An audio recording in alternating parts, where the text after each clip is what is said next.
আচ্ছা, আমরা আজকে আলোচনা শুরু করছি অ্যানাটমি এবং ফিজিওলজির একটা গুরুত্বপূর্ণ পার্ট রেসপিরেটরি সিস্টেম। আজকে আমাদের আলোচনার বিষয় হচ্ছে ফুসফুস এবং শ্বসনতন্ত্র, অর্থাৎ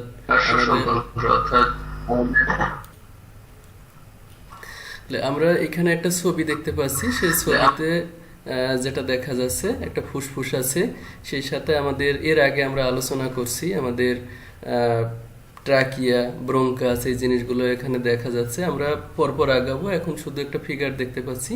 তো আমরা আজকে যে জিনিসটা আলোচনা করব সেটা হচ্ছে আমাদের পূর্বের ক্লাসে আলোচনা, যেটা আমি অলরেডি করে ফেলছি। এরপরে আমরা যেটা দেখব ফুসফুস বা লাং এটা কি, এটার অবস্থান কোথায়, তার গঠন কেমন। আমাদের যেহেতু দুটো ফুসফুস আছে, একটা ডান পাশে একটা বাম পাশে, তার গঠনগত পার্থক্যটা কি আছে আমরা আরও দেখব। ব্রঙ্কোপালমোনারি যে সেগমেন্টগুলো আছে সেই সেগমেন্টগুলো সম্বন্ধে আমরা আলোচনা করব। এখানে ফুসফুসে যে আর্টারি, ভেনাস, ধমনী, এইগুলোর যে সঞ্চালনগুলো আছে সেগুলো সম্বন্ধে আলোচনা করব। সেই সাথে আমরা ফুসফুসের কাজ কি সেই জিনিসটাও আমরা আলোচনা করব। তো আমরা শুরু করছি। আমরা আগে একটু দেখব যে আমাদের ফুসফুস বা লাং কাকে বলে এবং এটা কোথায় থাকে। আমরা এখানে লেখা আছে লাং বা ফুসফুস হলো একজোড়া শ্বসন অঙ্গ যা থোরাসিক ক্যাভিটিতে অবস্থিত। ফুসফুস দেখতে কনকা আকৃতি। প্রতিটি ফুসফুস তার প্লুরা দ্বারা আবৃত থাকে। দুটি ফুসফুস মিডিয়াস্টাম দ্বারা পৃথকভাবে অবস্থান করে। ফুসফুস গাঠনিকভাবে স্পঞ্জের মতন। যুবকদের ক্ষেত্রে ফুসফুসের ধূসর বা বাদামি বর্ণের থেকে থাকে এবং পূর্বপদ বা পারপদ পালমোনার বলতে ফুসফুসকে বোঝানো হয়। আচ্ছা, আমরা একটু দেখি আমাদের শরীরে দুটো ফুসফুস থাকে, একটা ডান পাশে একটা বাম পাশে। এটা আমাদের বুকের, যেটাকে আমরা ইংরেজিতে থোরাসিক ক্যাভিটি বলি, সেই জায়গায় এটা অবস্থান করে এবং এটা দেখতে ত্রিকোণ আকৃতির, যেটা এখানে বলছে কনকা আকৃতি। কনকা আকৃতি বলতে ত্রিকোণ আকৃতি বোঝানো হয়। আমাদের ফুসফুসের নিচের অংশটা একটু স্প্রেড থাকে, সেখানে দুটো কোণ থাকে এবং উপরের অংশটা এই দুটো কোণকে একত্রিত করছে, এই জন্য এটা ত্রিকোণ আকৃতির দেখায়। এবং এই ফুসফুসটা একটা পর্দা দ্বারা আবৃত থাকে, সেই পর্দাটাকে আমরা বলি হচ্ছে প্লুরা। ইংরেজিতে বইতে প্লুরা লেখা থাকে, আর দুটো প্লুরা হচ্ছে একটা বহুবচন শব্দ। যদি আমরা এটাকে এক বচন করি তাহলে প্লুরি উচ্চারণ হয়। তো আমরা যেহেতু একসাথে বলতে বলতে আমরা অভ্যস্ত, যেহেতু আমাদের দুটো ফুসফুসে দুটো আবরণ থাকে, দুটো আবরণকে একসাথে আমরা প্লুরা বলতে পারি। আর যদি একটা ফুসফুসের আলাদা করে বলতে চাই তাহলে এটার উচ্চারণ প্লুরি হবে। এটা দ্বারা এটা আবৃত থাকে। এই যে দুটো ফুসফুস, এই দুটো ফুসফুসের মাঝখানে আমাদের বক্ষপিঞ্জরে যে মিডিস্টেনাম আছে, সেই মিডিস্টেনাম দ্বারা এটা পৃথক অবস্থায় আছে। এবং এই যে ফুসফুসটা সেটা আপনার স্পঞ্জের মতন, অর্থাৎ এটা স্পঞ্জটা যেমন নরম তুলতুলে থাকে, চাপ দিলে এটা আরও জায়গায় আটকে যায়, আবার ছেড়ে দিলে এটা তার নিজের অবস্থানে ফিরে যায়। এই জিনিসটাকে আমরা স্পঞ্জের সাথে তুলনা করছি। এবং এটা যুবক কিংবা ইয়ংদের ক্ষেত্রে ফুসফুসটা ধূসর বা বাদামি বর্ণের থেকে থাকে। আর যারা সিনিয়র সিটিজেন আছে তাদেরটা একটু হালকা আপনার কখনো গ্রে কালার অথবা একটু ব্ল্যাকিশ এই টাইপের হয়ে যায়। আর যারা ধূমপান করে তাদেরটা আরও খারাপ অবস্থায় চলে যায়। তো এটা থাকে তার ইয়ং বয়সের যে বর্ণনা থাকে সেটা হচ্ছে ধূসর বা বাদামি বর্ণের। আর আমরা অনেক সময় পালমোনারি নামে একটা শব্দ ব্যবহার করি। মূলত পালমোনারি বলতে সাধারণত ফুসফুসকেই বোঝায়। যেমন আমরা যদি কখনো টিবির কথা বলি, যে টিবি কোথায় হয়েছে, আমরা বলি পালমোনারি টিউবারকুলোসিস হয়েছে। তাহলে এটা বলতে আমরা সাধারণত ফুসফুসের ভিতরে কোথাও টিবি হয়েছে এরকমটাই আমরা বুঝে থাকি। তো এই ক্ষেত্রে কোনো কোনো ক্ষেত্রে যেমন পালমোনারি টিউবারকুলোসিস, পালমোনারি নিউমোনিয়া কিংবা বক্ষপিঞ্জ, এরকম যে কোনো শব্দে যদি পালমোনারি শব্দটা উচ্চারণ হয় তাহলে আমরা সাধারণত এই জিনিসটাকে ফুসফুসে কোনো অবস্থান কিংবা রোগ কিংবা abnormal pathology, condition, anatomy, physiology, এরকম কিছু একটা আমরা বুঝতে পারি সেই অবস্থায়। এরপরে যে জিনিসটা লেখা আছে অবস্থান, অবস্থানটা সম্বন্ধে আমি অলরেডি বলে ফেলছি। তারপরেও এখানে আরেকটু দেখি যে আমাদের বক্ষপিঞ্জরে যে হাড়গুলো আছে, আমরা অলরেডি এটা আলোচনা করছি। আমাদের বক্ষপিঞ্জরে এক সাইডে 12টা করে রিবস আছে, ঠিক আছে? সেই 12টা রিবসের দেখা যাচ্ছে যে এর পিছনে আছে আমাদের ভার্টিব্রা। সেই ভার্টিব্রা নেবেল থেকে এটাকে হিসাব করা হয়েছে তৃতীয় ভার্টিব্রা থেকে, অর্থাৎ থোরাসিক ক্যাভিটির তৃতীয় ভার্টিব্রা থেকে ষষ্ঠ ভার্টিব্রা পর্যন্ত অর্থাৎ থোরাসিক ভার্টিব্রার এই নেভেল পর্যন্ত এটা অবস্থান করছে। এখানে সার্ভাইকাল ভার্টিব্রা লেখা আছে, এটা ভুল আছে, আপনারা এটা একটু করে নেবেন, এটা থোরাসিক ভার্টিব্রা হবে। থোরাসিক ভার্টিব্রা পর্যন্ত এটা অবস্থান করবে।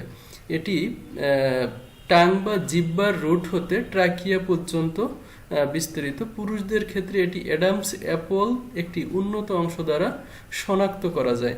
অ্যাডামস অ্যাপল একজন বিজ্ঞানী ছিলেন যার নামে এই জিনিসটাকে মানে নামকরণ করা হয়েছে। এটা দিয়া এই জিনিসটা কোথায় কিভাবে আছে সেটাকে শনাক্ত করার প্রক্রিয়াটা উনি আবিষ্কার করছিলেন। যেমন পুরুষ মহিলাদের যে বিভাজনটা করার প্রয়োজন হয় সেই জিনিসটা উনি করছিলেন, সেজন্য ওনার নামে এটাকে উল্লেখ করা হয়ে থাকে। এটা দিয়ে একজন পুরুষের যে ফুসফুসটা আছে সেটাকে আলাদা করা যায়, যদিও এটা খুব টাফ ব্যাপার, তারপরে ওনার এই প্রক্রিয়া দিয়ে করা যায়।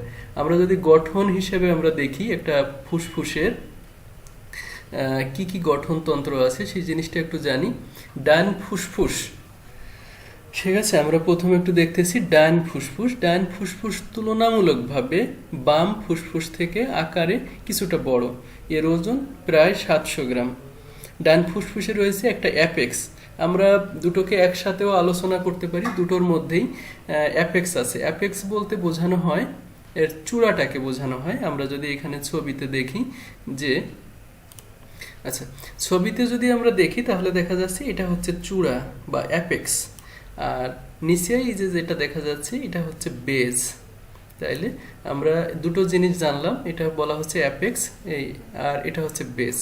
আচ্ছা, তারপরে বেসটা আমরা দেখছি আকারে অর্ধাকৃতি সেমিলুনার, এটি ডায়াফ্রামের উপরে থাকে। আমরা যদি এটা দেখি এখানে ডায়াফ্রামটা দেখা যাচ্ছে না, এর নিচে একটা ডায়াফ্রাম থাকে যেটা আমাদের শরীরের বড় একটা মাংসপেশি। এই ডায়াফ্রামের উপরে আমাদের ফুসফুসটা রেস্টিং অবস্থায় থাকে, অর্থাৎ এর উপরে অবস্থান করে, বেজের উপরে।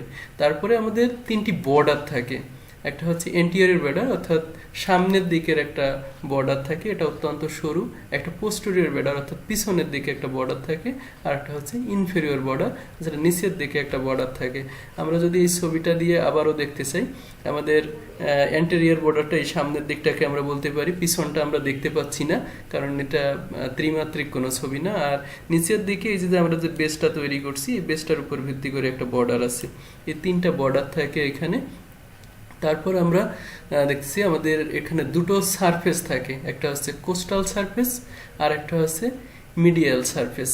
আমরা এই ছবিটায় চলে যাই। কোস্টাল সারফেস বলতে আমাদের যে রিবসগুলো আছে সেই রিবসগুলো সামনের দিকে যে আবরণটা দিয়ে আছে সেটাকে আমরা বলি হচ্ছে কোস্টাল সারফেস। আর আমাদের দুটো ফুসফুসের মাঝখানে আছে মিডিয়াস্টিনাম, সেই মিডিয়াস্টিনাম দিয়ে আরেকটা সারফেস তৈরি করা হয়েছে, সেটা হচ্ছে মিডিয়াস্টিনাল সারফেস।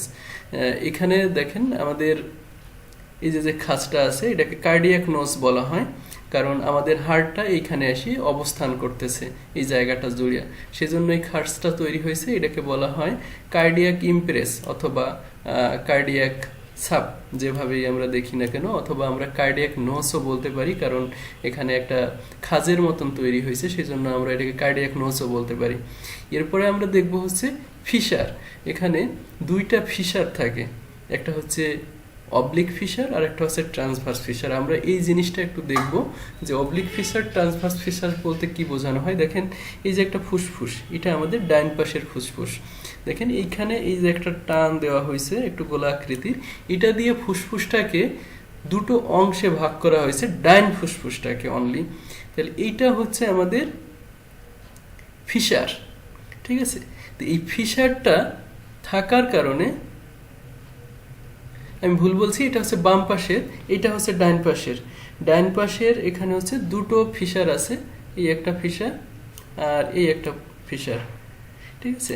দুটো ফিশার থাকার কারণে এটা তিনটা অংশে ভাগ হয়ে গেছে। সেই অংশটা আমরা দেখি এখানে লেখা আছে তিনটা লোব। এই ভাগটাকে আমরা এক একটাকে একটা লোব বলতেছি, একটা হচ্ছে সুপেরিয়র লোব, একটা হচ্ছে মিডল লোব আর একটা হচ্ছে ইনফেরিয়র লোব। ঠিক একইভাবে আমাদের বাম পাশের যে ফুসফুসটা আছে সেখানে ফিশার থাকে হচ্ছে একটা, শুধুমাত্র একটা ট্রান্সভার্স অবলিক ফিশার থাকে শুধুমাত্র এখানে।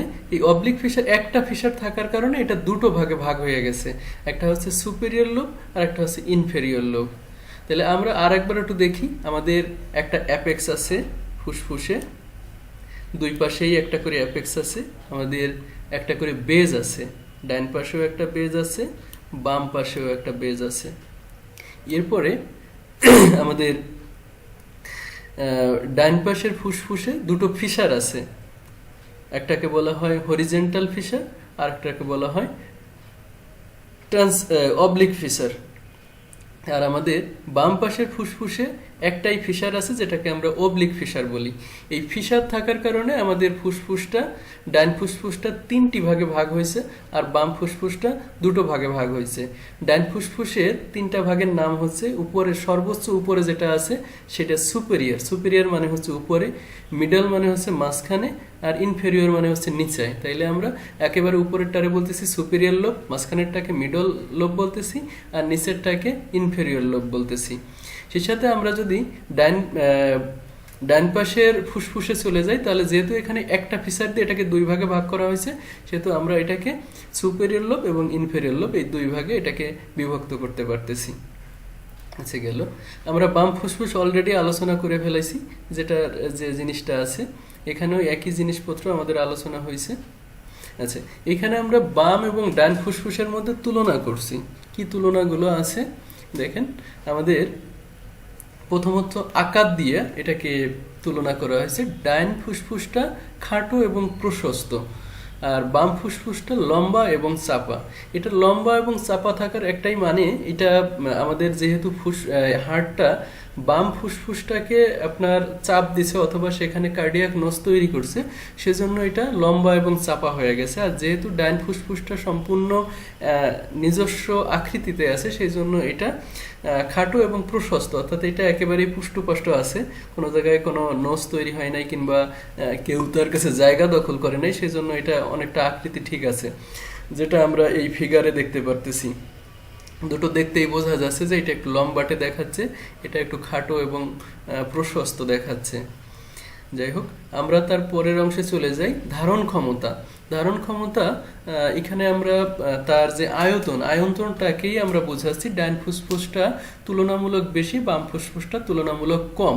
অর্থাৎ আমরা যেহেতু ফুসফুস এটা আমাদের বাইরের জগৎ থেকে বাতাস, যদিও আমরা অক্সিজেন নেওয়ার কথা বলি, মূলত বাতাসের মধ্যে অনেক উপাদানই থাকে, শুধু যে অক্সিজেন থাকে তা না।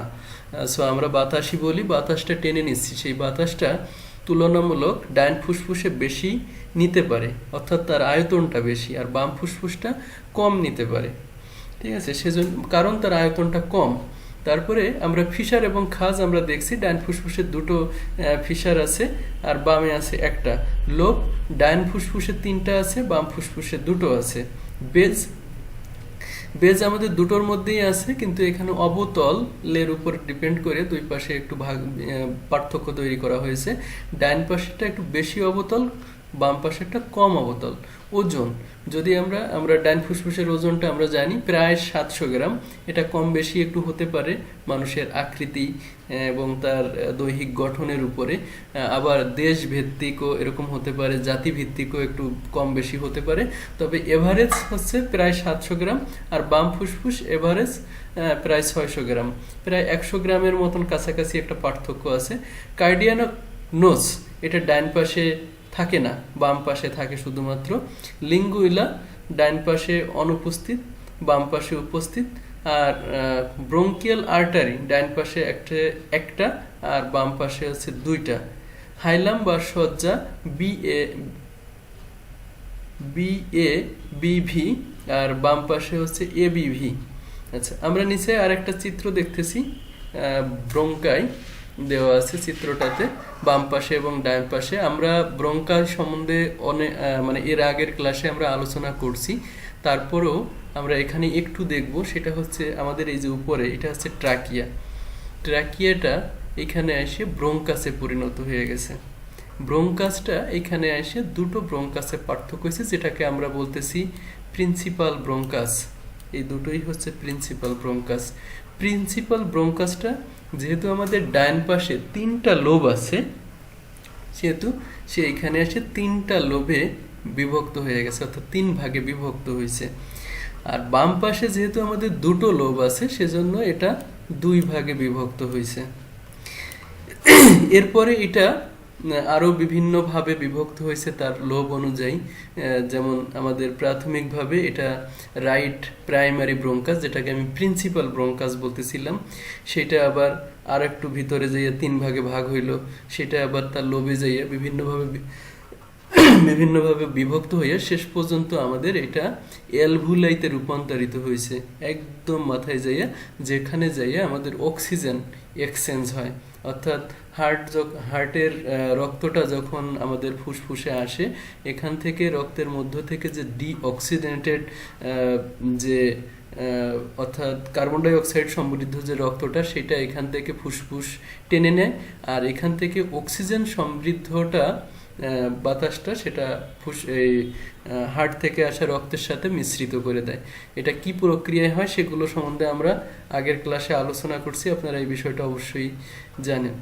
এরপরে আমরা একটু ব্রঙ্কো পালমোনারি যে সেগমেন্টগুলো আছে সেই সেগমেন্টগুলো সম্বন্ধে একটু আলোচনা করব। সেগমেন্ট, লোব, এটা আমরা অলরেডি দেখে ফেলাইছি যে লোবগুলো কি কি আছে। সেই লোবের মধ্যে আরও পার্থক্য যেগুলো আছে, যেগুলো যাইয়া আমাদের যে ব্রঙ্কাসটা ওখানে যে আরও ক্ষুদ্রভাবে বিভক্ত হয়েছে, সেই জিনিসটাকে হচ্ছে আমরা সেগমেন্ট বলতেছি। সেই সেগমেন্টের নাম আছে কিছু, সেই নামগুলো আমরা দেখব। দেখেন, আমাদের প্রথম আছে সুপেরিয়র যে লোবটা আছে, অর্থাৎ সবার ঊর্ধ্বে যে লোবটা আছে, সেই লোবটা হচ্ছে এপিক্যাল, মানে সেগমেন্ট ওয়াইজ যে ভাগটা হয়েছে, প্রথম হয়েছে এপিক্যাল অর্থাৎ সবার আগে যেটা ভাগ হয়েছে, তারপরে অ্যান্টেরিয়র মানে সামনের দিকে, পোস্টেরিয়র মানে পিছন দিকে। ঠিক একইভাবে আমাদের বাম পাশের যে সুপিরিয়র লোবটা আছে, সেই লোবেও এপিক্যাল আছে, অ্যান্টেরিয়র পোস্টেরিয়র আছে, সেই সাথে এখানে সুপেরিয়র এবং ইনফেরিয়র মানে উপর দিকে এবং নিচের দিকে এই দুটো ভাগ বেশি আছে। যেহেতু আমাদের বাম ফুসফুসে আমাদের মিডিয়াল লোবটা নাই, সেহেতু এখানে এই বিভাজনটা এই কারণে একটু বেশি মাত্রায় চলে আসছে। মিডলের ডাইন ফুসফুসের মিডলে এটা হচ্ছে মিডিয়াল সেগমেন্টে ভাগ হয়েছে, আর হচ্ছে লেটারাল সেগমেন্টে ভাগ হয়েছে, যেহেতু আমাদের এটা এখানে নেই। আর ইনফেরিয়রে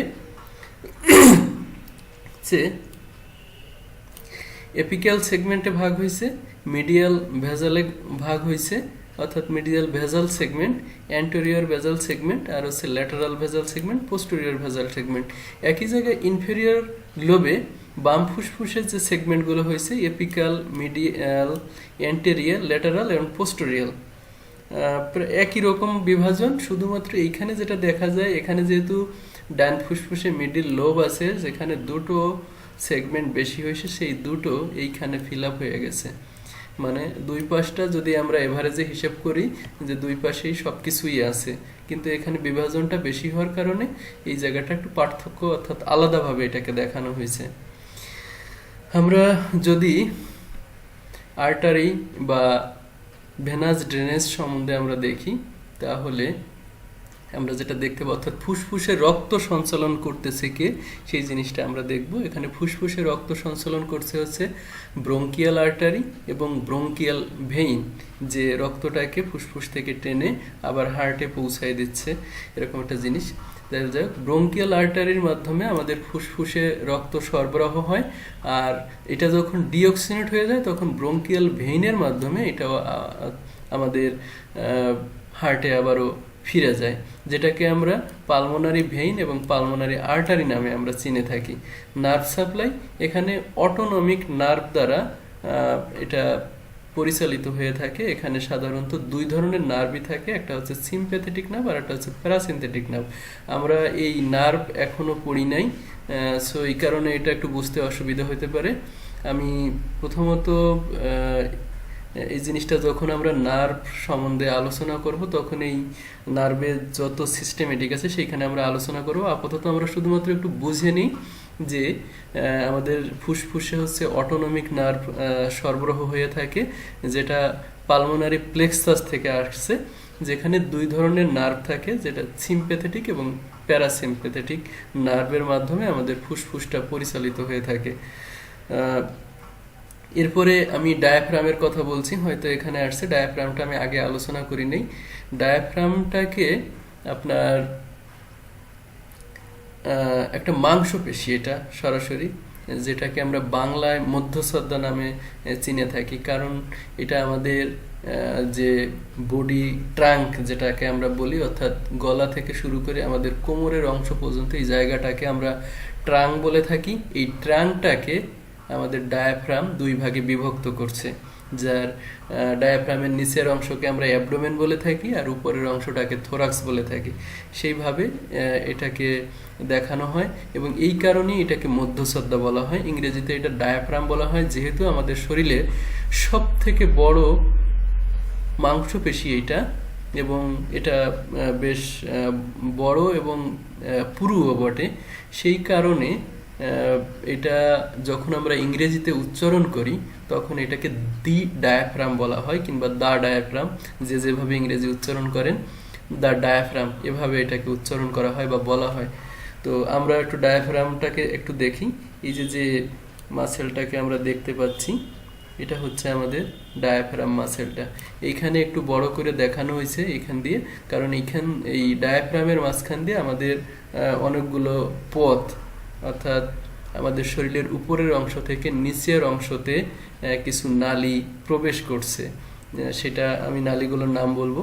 সেই নালীগুলোর পথটাকে এখান দিয়ে দেখানো হয়েছে। আমাদের দেখেন এখানে দেখানো হয়েছে ডায়াফ্রামের একেবারে নিচের অংশে থাকে হচ্ছে আমাদের জিপয়েড প্রসেস। জিপয়েড প্রসেসটা হচ্ছে আমাদের যে স্টানামটা আছে, স্টানামের একদম সর্বশেষ অংশ হচ্ছে জিপয়েড প্রসেস।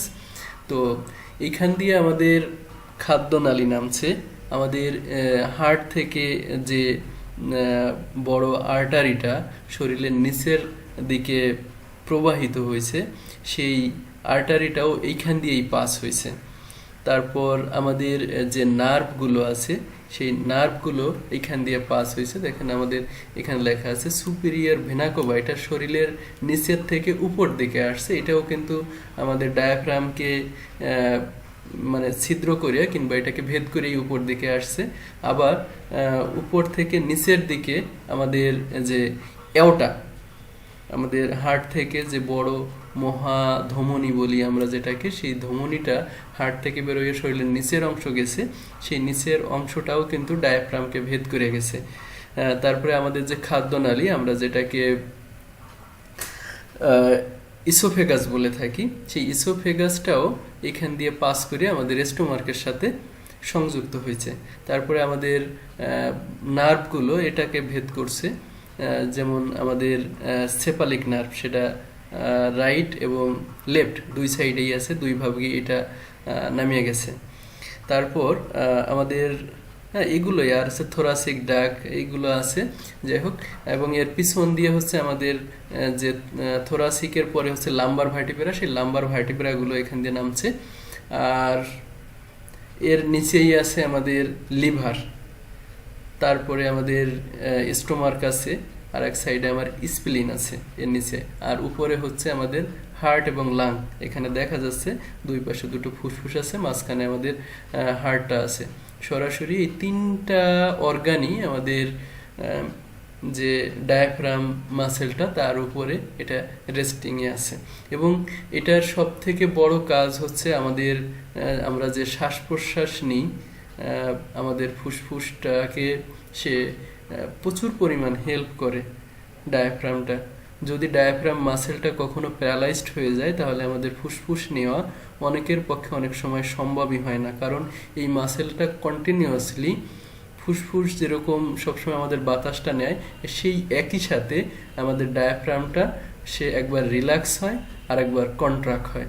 তো এই কারণে আমাদের নিঃশ্বাস নিতে খুবই সুবিধা হয়। অনেকেই এটা খেয়াল করতে পারেন, আমরা যখন নিঃশ্বাসটা গ্রহণ করি তখন দেখা যায় আমাদের পেটটা ফুলে ওঠে। এর কারণটা হচ্ছে তখন ডায়াফ্রাম মাসেলটা নিচের দিকে নেমে যায়, যে কারণে আমাদের পেট ফুলে ওঠে। আবার যখন আমরা নিঃশ্বাসটা ছেড়ে দিচ্ছি তখন পেটটা খালি হয়ে যাচ্ছে, তার কারণ ডায়াফ্রামটা তখন উপর দিকে উঠে আসে। যাই হোক, এরপরে আমরা প্লুরা নিয়ে কথা বলছিলাম। আমি প্রথমেই এখানে একটু চিত্রের মাধ্যমে এটা দেখানো হয়েছে। প্লুরা হচ্ছে আমাদের হার্টের যে ফুসফুসের যে কভার, সেই কভারটাকে আমরা হচ্ছে প্লুরা বলে থাকি। এখানে একদম আবরণটা ছবিতে খুব সুন্দর তুলে দেখায় দিছে, যে আবরণের ভিতরে আমাদের ফুসফুসটা দেখা যাচ্ছে। এই কভারিংটাকেই আমরা প্লুরা বলতেছি। এই প্লুরার অনেক গুরুত্ব আছে, যেটা আমাদের ফুসফুসকে বিভিন্ন ধরনের সাধারণ ইনফেকশন থেকে রক্ষা করে। আবার কখনো কখনো আমাদের এই জায়গাটায় অনেক সময় পানি জমে যায়, যেটাকে আমরা নিষ্কাশন করার সময় আমরা সাধারণত প্লুরাটাকেই ওপেন করে থাকি অনেক সময়। এভাবে তার একটা ফিজিওলজিক্যাল এবং অ্যানাটমিক্যাল বেশ একটা গুরুত্ব আছে। এরপরে আমরা একটু দেখব শ্বসন ক্রিয়া, যেটাকে আমরা ইংরেজিতে রেসপাইরেশন বলে থাকি। আমরা সহজভাবে এটাকে বোঝার চেষ্টা করি যে আমরা যে পরিবেশ থেকে যে নিঃশ্বাসটা নিই এবং নিঃশ্বাসটা ছাড়ি, দুটো প্রক্রিয়া আমরা করে থাকি সাধারণভাবে। আমরা যদি এভাবে জানি যে আমরা পরিবেশ থেকে অক্সিজেন গ্রহণ করি, এই গ্রহণটাকে আমরা বলি হচ্ছে ইনস্পাইরেশন। যখন আমরা নিঃশ্বাসটাকে ছাড়ি সেটাকে বলা হয় এক্সপাইরেশন। এটা মেডিকেল টার্ম অনুযায়ী এই শব্দ দুটো ব্যবহার হয়।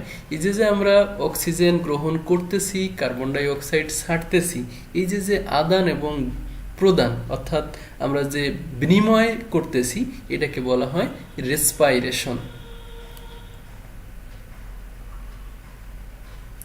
তো এটাকে বাংলায় বলা হয় শ্বাসক্রিয়া বা শ্বসন ক্রিয়া, যেভাবেই বলেন আপনারা, শ্বাসক্রিয়া বা শ্বসন ক্রিয়া, ইংরেজিতে বলা হয় রেসপাইরেশন। তাহলে আমরা আবার একটু বোঝার চেষ্টা করি। আমরা পরিবেশ থেকে যে অক্সিজেনটা গ্রহণ করছি সেটাকে বলা হয় ইনস্পাইরেশন, আর আমরা আমাদের বডি থেকে যে কার্বন ডাই অক্সাইডটা ছাড়তেছি সেটাকে বলা হয় এক্সপাইরেশন।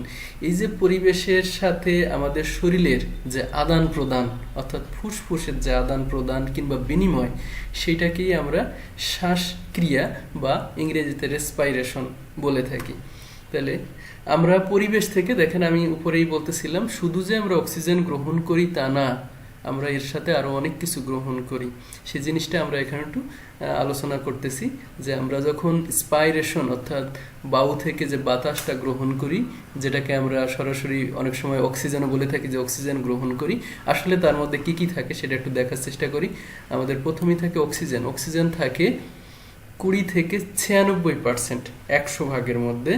কার্বন ডাই অক্সাইড যেটা আমরা ছাড়ি সাধারণত এই সময় বলে থাকি, কিন্তু এখানে দেখেন 0.04% আছে।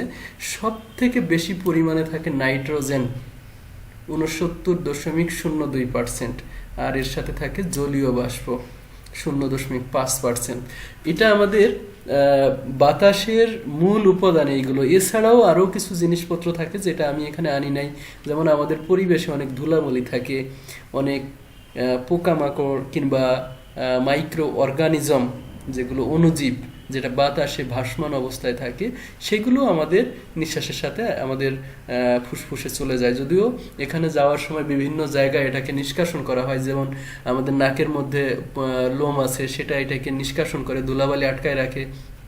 তারপর আমাদের যখন এটা ল্যারিংস, ফ্যারিংস এইসব জায়গায় অবস্থান করে, তখন এই যে খারাপ জিনিসগুলো, এগুলোকে ডিস্ট্রয় করার একটা প্রচেষ্টা চালানো হয়। এবং সর্বশেষ আমাদের ফুসফুসে যখন হার্টের রক্তের সাথে এটাকে বিনিময় হয়, তখন শুধুমাত্র অক্সিজেনের সাথেই বিনিময় হয়, অন্য সব কিছুকে এই এক্সচেঞ্জ হওয়ার আগে এটাকে লক করে দেয় আমাদের ফুসফুস।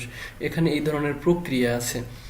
আর প্রশ্বাসের সময় কি কি বের হয় আমাদের নিঃশ্বাসের সাথে, সেটাও একটু দেখি। এর সাথে অক্সিজেন, দেখেন আমাদের অক্সিজেন 20.96% আমাদের নাক দিয়ে প্রবেশ করছিল, কিন্তু বেরোনোর সময় এটা আবার 16% বের হয়ে যায়, অর্থাৎ মাত্র 4% অক্সিজেন আমাদের ইসের সাথে হার্ট থেকে যে রক্তটা আসে তার সাথে এর একটা বিনিময় ঘটে। আমাদের তখন কার্বন ডাই অক্সাইড বের হয়ে আসে মাত্র 4%।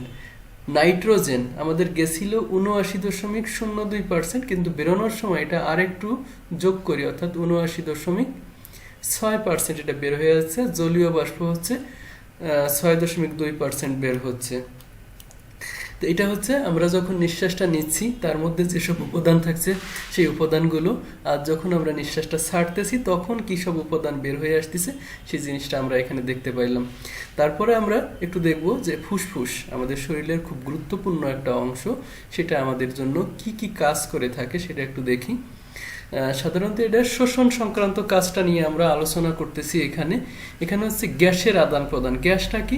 গ্যাস হচ্ছে আমাদের অক্সিজেন এবং কার্বন ডাই অক্সাইড, এই গ্যাসের আদান প্রদান করতেছে। দেখেন এখানে লেখা আছে রক্তে অক্সিজেন যুক্তকরণ এবং কার্বন ডাই অক্সাইড নিষ্কাশন, এই গ্যাসটাকে এক্সচেঞ্জ করতেছে। শোষণ ব্যতীত আর কি কি কাজ করতেছে? নিষ্কাশন, ফুসফুস থেকে কিছু উদ্বায়ী পদার্থ যেমন অ্যামোনিয়া, কিটোন বডি ইত্যাদি দেহ থেকে বাইরে বের করে দিচ্ছে। কার্বন ডাই অক্সাইড নিষ্কাশন নিয়ন্ত্রণের মাধ্যমে অম্ল ও ক্ষারের সমতা রক্ষা করে। আমাদের শরীরে যে অম্ল এবং ক্ষার আছে সেটাকে সমতা রক্ষা করার জন্য বাড়তি যে কার্বন ডাই অক্সাইড আছে সেটাকে শরীর থেকে বের করে দিতে হয়। সেই কাজটা আমাদের ফুসফুস করে থাকে। জলীয় বাষ্প নিঃসরণের মাধ্যমে দেহের তাপমাত্রা নিয়ন্ত্রণে সাহায্য করে। এবার এই জলীয় বাষ্প যদি শরীর থেকে বের না হয় তাহলে আমাদের তাপমাত্রা যেরকম আছে সেটা নিচের দিকে নামার সম্ভাবনা থাকে অনেক সময়, সেটাকে নিয়ন্ত্রণ করতেছে আমাদের ফুসফুস। এছাড়া রক্ত সঞ্চালন নিয়ন্ত্রণ করে। আমাদের যে রক্ত সঞ্চালনটা আছে সেখানে যদি আপনার কার্বন ডাই অক্সাইড পৌঁছায় দেওয়া না যায় আর সেখান থেকে যদি অক্সিজেন বের করা না হয় তাহলে আমাদের শরীরে যে রক্ত সঞ্চালন প্রক্রিয়া আছে সেটার একটা ভারসাম্য নষ্ট হয়ে যাবে। সেই জিনিসটাকে আমাদের ফুসফুস তার শোষণ ক্রিয়ার মাধ্যমে এটাকে নিয়ন্ত্রণ করে থাকে। আমরা যদি তারপরে দেখি যে একজন সুস্থ মানুষ প্রতি মিনিটে কতবার করে শ্বাস প্রশ্বাস নেবে একসাথে, যেটাকে আমরা রেসপাইরেশন বা শ্বাসক্রিয়া বলতে, সেটা প্রতি মিনিটে কতবার একজন মানুষ নেবে এখানে বয়স অনুযায়ী ভাগ করা হয়েছে। 0 থেকে 1 বছর তারা হচ্ছে 30 থেকে 35 বার নেবে। 2 থেকে 3 বছর যাদের বয়স তারা 25 থেকে 35 বার শ্বাস প্রশ্বাস, অর্থাৎ আমি একবার শ্বাস নিব একবার ছাড়বো, এটাকে বলা হয় একটা শ্বাসক্রিয়া। ঠিক আছে, এই জিনিসটা কতবার হয় আমরা এখানে সেইটাই ডিফাইন করতেছি। 4 থেকে 5 বছর যাদের বয়স তারা হচ্ছে 20 থেকে 25 বার শ্বাস প্রশ্বাস নিয়ে থাকে। 6 থেকে 15 যাদের বয়স তারা হচ্ছে 20 থেকে 25 বার। 16 থেকে 40 যাদের বয়স তারা হচ্ছে 18 থেকে 20 বার। 60-এর ঊর্ধ্বে 16 থেকে 18 বার। এবার যদি আপনাদেরকে কখনো প্রশ্ন করা হয় যে মানুষের শ্বাস প্রশ্বাস কতবার, তাহলে এটা স্বভাবত আমরা সাধারণত মিডিল এজটাকে অর্থাৎ 16 থেকে 40 এই এজটাকে আমরা কাউন্ট করি 18 থেকে 20 বার। এটা আপনারা যদি বই পড়েন তাহলে বই ভেদে এটার একটু তারতম্য পেতে পারেন। হ্যাঁ, কোনো বইতে 15 থেকে 18, 15 থেকে 17 কিংবা 13 থেকে 16 এরকমও পেতে পারেন।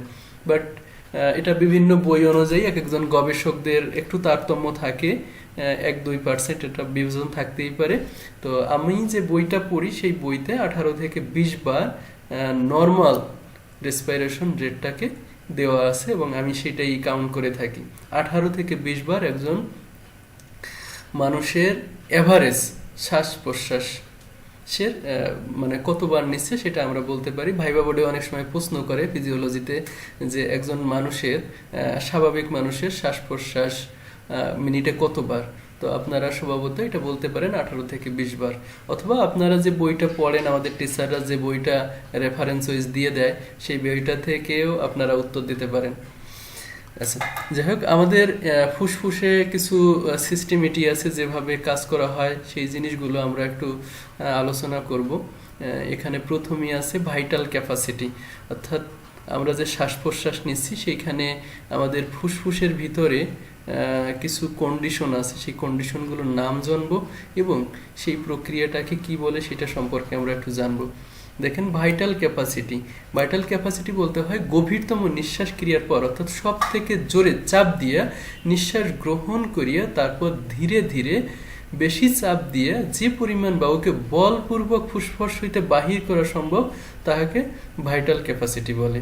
ইহা স্বাভাবিক পরিমাণ পুরুষের ক্ষেত্রে প্রায় 4.8 লিটার এবং মহিলাদের ক্ষেত্রে 3.1 লিটার। এই 4.8 লিটার এবং মহিলাদের ক্ষেত্রে 3.1 লিটার এটা হচ্ছে আমাদের ফুসফুসের আয়তনের উপর নির্ভর করে। এই ভাইটাল ক্যাপাসিটি এটাও ম্যান টু ম্যান ভেরি করে, কারণ যিনি অনেক বড় স্বাস্থ্যের অধিকারী একজন মানুষ তার ভাইটাল ক্যাপাসিটি যা হবে একজন অল্প স্বাস্থ্যের অধিকারী মানুষ সেরকম সে হবে না। আবার দেখা যাচ্ছে আমাদের আফ্রিকান মানুষগুলো অনেক বড় সড়ো হয়ে থাকে। এশিয়ার মানুষগুলো স্বভাবত আমরা বাংলাদেশ ভারত নিয়ে যদি কম্পেয়ার করি, এরা মিডল সাইজের হয়ে থাকে। বিশেষ করে বাংলাদেশে যথেষ্টই আমরা আয়তনে দেখা যাচ্ছে যে 6 ফুট থেকে 7 ফুটের মধ্যেই আমরা সবাই আছি। তো এরকম একটা ক্ষেত্রে দেশ জাতি এটার উপরে ডিপেন্ড করে আমাদের এই ভাইটাল ক্যাপাসিটির পরিবর্তন হতে পারে। তবে আমরা যেহেতু এভারেজটা নিয়ে কথা বলি, সবসময় এই বিষয়টা মাথায় রাখবো। তাইলে ভাইটাল ক্যাপাসিটি হচ্ছে সব থেকে জোরে নিঃশ্বাস নিয়ে এবং সব থেকে বেশি জোরে যদি আমরা বায়ুটাকে বলপূর্বক বাইরে ছেড়ে দিই, তাহলে যে পরিমাণ বায়ু আমাদের ফুসফুস থেকে বের হয় তাকে আমরা ভাইটাল ক্যাপাসিটি বলি, যার পরিমাণ হচ্ছে পুরুষদের ক্ষেত্রে 4.8 লিটার এবং মহিলাদের ক্ষেত্রে 3.1 লিটার। এরপরে আছে টাইডাল এয়ার। টাইডাল এয়ার হচ্ছে স্বাভাবিক শ্বাস নিয়ে স্বাভাবিক শ্বাস ত্যাগ করিলে যে পরিমাণ বাতাস আমরা ত্যাগ করি তাকে টাইডাল এয়ার বলা থাকে। এয়ার পরিমাণ প্রায় 500 সিসি। আচ্ছা, আপনারা অনেকেই হয়তো ইনজেকশন দেখছেন, এখানে সাধারণত সিসিতে এটা হিসাব করা হয় ইনজেকশনের পরিমাণটা। আমাদের এইখানেও এই বাতাসটাকে এইভাবে মানে হিসাব করা হয়েছে। তাহলে টাইডাল এয়ার বলতে আমরা স্বাভাবিকভাবে যে পরিমাণ বাতাস ফুসফুসে গ্রহণ করতে পারি এবং স্বাভাবিকভাবে যতটুকু ত্যাগ করি সেটাকেই বলি আমরা টাইডাল এয়ার, যার স্বাভাবিক পরিমাণ হচ্ছে 500 সিসি। ডেড স্পেস এয়ার নাসিকা, ফেরিংস, ট্রাকিয়া, ব্রঙ্কাই প্রভৃতি অংশে যে বায়ু শ্বাস ত্যাগের পরও থাকিয়ে যায় তাকে ডেড স্পেস এয়ার বলা হয়। এর পরিমাণ প্রায় 1000 সিসি, বিশাল একটা পরিমাণ।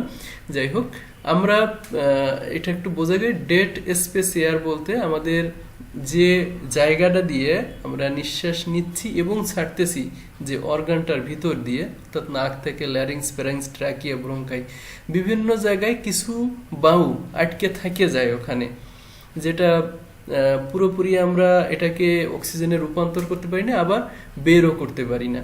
সেইটাকে আমরা বলি হচ্ছে ডেড স্পেস এয়ার, যার পরিমাণ প্রায় 1000 সিসি।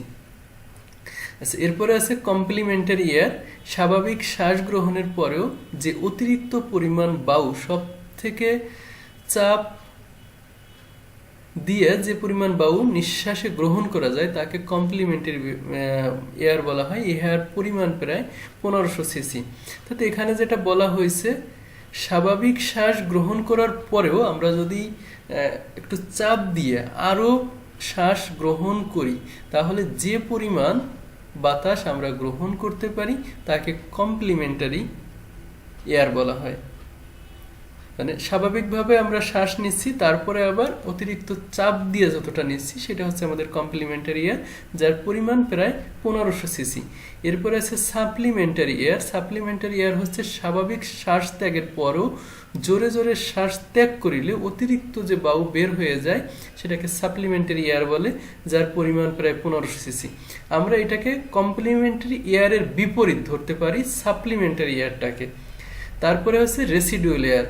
সব থেকে জোরে শ্বাস ত্যাগ করার পরও যে পরিমাণ বায়ু ফুসফুসে থেকে যায় তাকে রেসিডুয়াল এয়ার বলা হয়। অর্থাৎ আমরা খুব জোরে আমাদের ফুসফুস থেকে বাতাসটাকে বের করে দিলাম, তারপরেও যে পরিমাণ বাতাসটা আমাদের ফুসফুসে থেকে যাচ্ছে সেটা হচ্ছে আমাদের রেসিডুয়াল এয়ার। তারপরে আছে রিজার্ভ এয়ার। স্বাভাবিক শ্বাস ত্যাগ করার পরও যে পরিমাণ বায়ু ফুসফুসে থাকে তাকে রিজার্ভ এয়ার বলে। আমরা রেসিডুয়াল এয়ার হচ্ছে সব থেকে জোরে শ্বাস ত্যাগ করছিলাম, তারপরেও যেটুকুন থেকে গেছিল সেটা হচ্ছে 1500 সিসি। এবার যদি আমরা একটু স্বাভাবিকভাবে শ্বাস ত্যাগ করি তাহলে যে পরিমাণ বাতাস আমাদের ফুসফুসে থেকে যায় সেটা হচ্ছে রিজার্ভ এয়ার, যেটা পরিমাণ প্রায় 2500 সিসি। এরপরে আমাদের কিছু প্যাথোলজিক্যাল টার্ম আছে এখানে, সেটা হচ্ছে অ্যানোরেক্সিয়া। যদি শ্বাস প্রশ্বাসের বিভিন্ন অসুবিধার জন্য যদি টিস্যুতে অক্সিজেনের অভাব থাকে বা পর্যাপ্ত অক্সিজেন যদি সেখানে যেতে না পারে যতটা তার চাহিদা আছে, তাহলে সেই ক্ষেত্রটাকে আমরা বলি হচ্ছে অ্যানোরেক্সিয়া। অর্থাৎ ডিমান্ডের তুলনায় সাপ্লাই যদি কম হয়, এখানে অক্সিজেনের কথা বলা হয়েছে। অক্সিজেন আমার টিস্যুতে যতটা পরিমাণ প্রয়োজন সেই পরিমাণ আমার টিস্যুতে পৌঁছাচ্ছে না, যদি এরকম হয় তাহলে আমরা সেটাকে অ্যানোরেক্সিয়া বলি। তারপরে হচ্ছে ডিসপেপসিয়া। এগুলো কিন্তু ইংরেজি শব্দ, আপনারা পারলে একটু ডিকশনারি দেখে নেবেন। ডিসপেপসিয়া, ডিসপেপসিয়া হচ্ছে যদি নিঃশ্বাস অর্থাৎ শ্বাস প্রশ্বাস নিতে কষ্ট হয় তাহলে সেটাকে আমরা ডিসপোনিয়া এরকম শব্দ দিয়ে বলে থাকি। এটা বিশেষ করে আমরা হাঁপানি রোগীদের ক্ষেত্রে এটা পেয়ে থাকি, ডিসপোনিয়া। তারপরে আছে অ্যাপনিয়া। অ্যাপনিয়া হচ্ছে শ্বাস প্রশ্বাস প্রক্রিয়ার সাময়িক বিরতিকে অ্যাপনিয়া বলা হয়। তো আমি শ্বাস প্রশ্বাস নিচ্ছি, হঠাৎ করে কোনো কারণবশত আমি একটা বিরতি দিলাম, সেই বিরতির যে প্রক্রিয়াটা সেই প্রক্রিয়াকে আমরা বলি হচ্ছে অ্যাপনিয়া।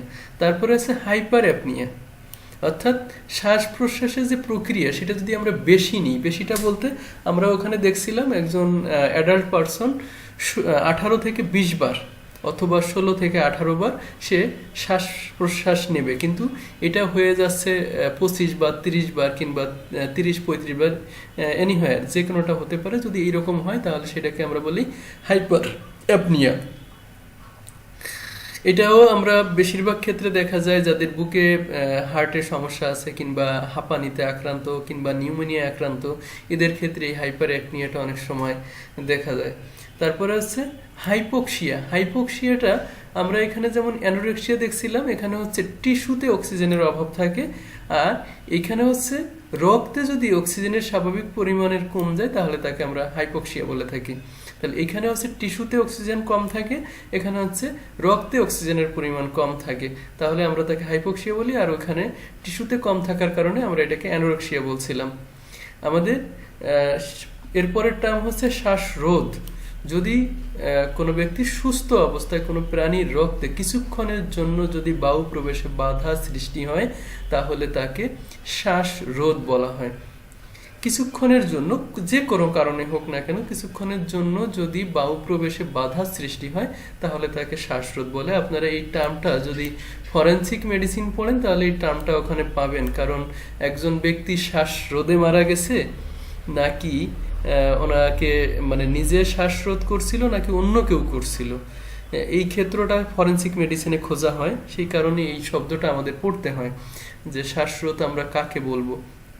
তারপরে হচ্ছে কৃত্রিম শ্বাসক্রিয়া। কৃত্রিম শ্বাসক্রিয়া যদি কোনো ব্যক্তি স্বাভাবিকভাবে নিঃশ্বাস নিতে না পারে তাহলে তাকে কৃত্রিমভাবে অক্সিজেন দেওয়ার ব্যবস্থা করানো হয়, সেটাকেই বলি আমরা কৃত্রিম শ্বাসক্রিয়া, যেটাকে আমরা অক্সিজেন সিলিন্ডারের মাধ্যমে একজন ব্যক্তিকে নিঃশ্বাস নেওয়াই আমরা ভেন্টিলেশনের মাধ্যমে, সেই জিনিসটাকে এখানে বোঝানো হয়েছে। আমাদের ক্লাস এই পর্যন্তই ছিল। আমি আরেকবার একটু এটাকে রিপিট করব।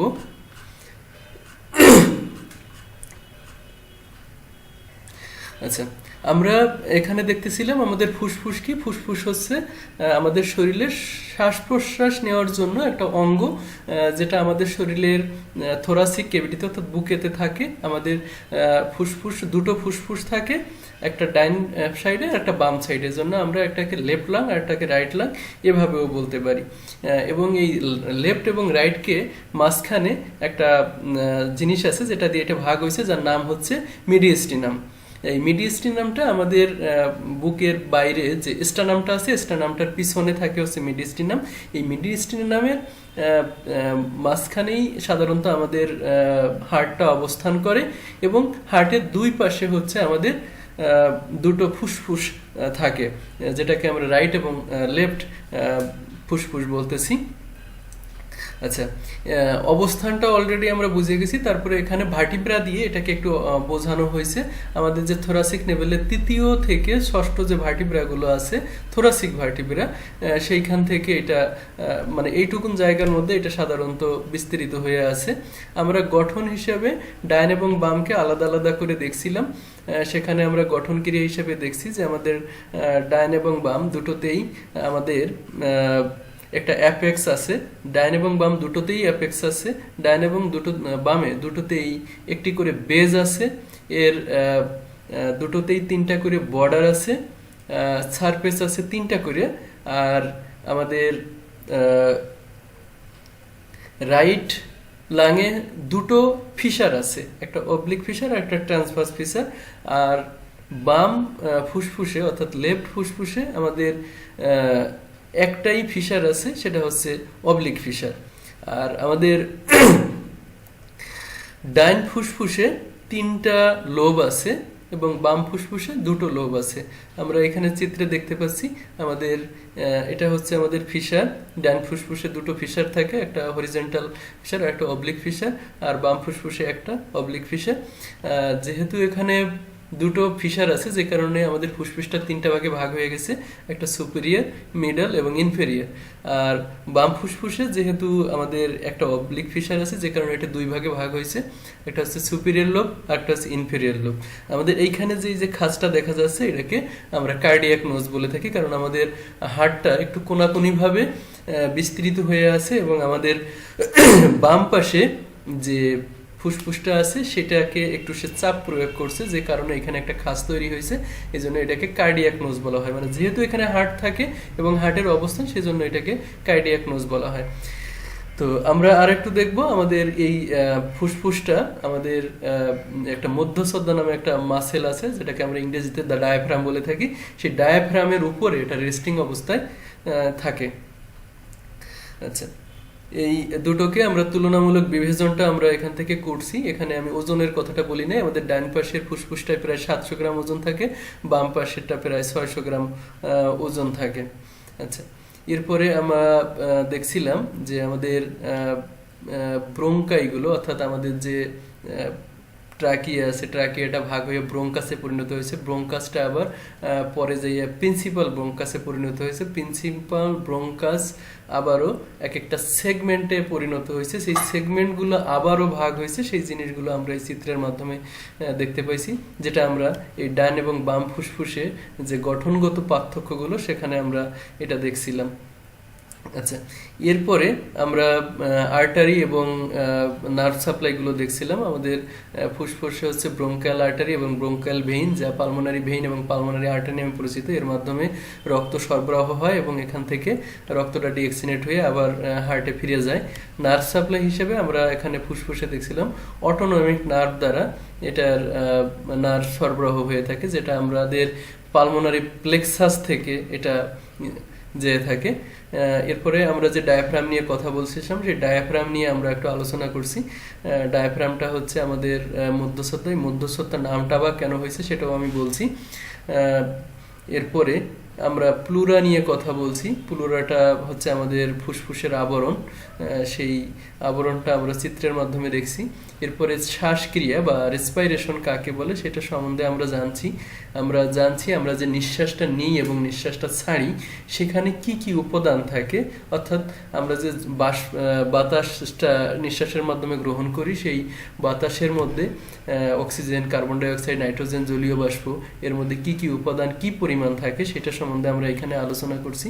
আমরা ফুসফুসের কাজ কি সেটা আমরা এখানে দেখছি। আমরা দেখছি বয়স অনুযায়ী শ্বাস প্রশ্বাস প্রক্রিয়াটা কেমন আছে, সেই জিনিসটা আমরা এখানে দেখছি। তারপরে আমরা ফুসফুসের বিভিন্ন ক্যাপাসিটি সম্বন্ধে, অর্থাৎ ফুসফুসের ধারণ ক্ষমতার উপর ভিত্তি করে যে ক্যাপাসিটিগুলো আছে, সেই জিনিসগুলো আমরা আলোচনা করছি। এখানে আছে vital capacity, tidal air, dead space air, complementary air, supplementary air, residual air, reserve air. এরপরে আমরা কিছু প্যাথোলজিক্যাল কন্ডিশন নিয়ে আলোচনা করছি এখানে, যেমন এখানে আছে অ্যানরেক্সিয়া, ডিসপোনিয়া, অ্যাপনিয়া, হাইপারেক্সিয়া, হাইপোক্সিয়া, শ্বাসরোধ এবং কৃত্রিম শ্বাসক্রিয়া। এই সম্বন্ধে আমরা আলোচনা করছি।